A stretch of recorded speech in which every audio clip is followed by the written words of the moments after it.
स्वर्ग recording studio Kusheshwar स्थान धवलिया। सारा रारा जोगिरा सारा रारा सारा रारा जोगिरा सारा रारा सारा रारा जोगिरा सारा रारा सारा रारा जोगिरा सारा रारा। वाह भाई वाह वाह खिलाड़ी वाह भाई वाह। रंग देबो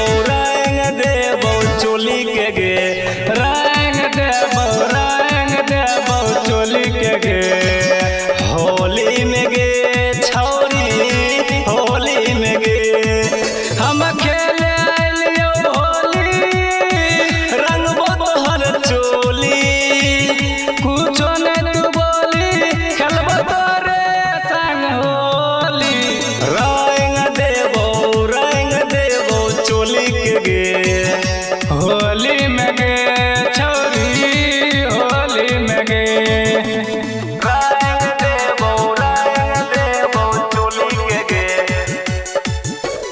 रंग देबो चोली के गे होली में गे छौरी होली में गे गे ऊपर नीचा रंगबो तोहरी पूरा गे आए एको राती छोड़बो नहीं अधूरा गे गे ऊपर नीचा रंगबो छौरी पूरा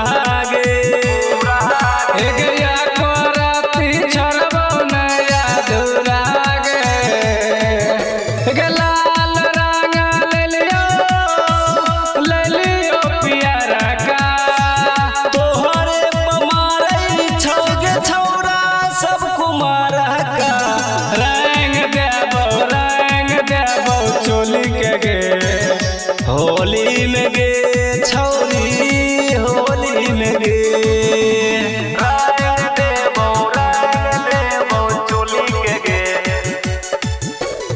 रंग देबो चोली के गे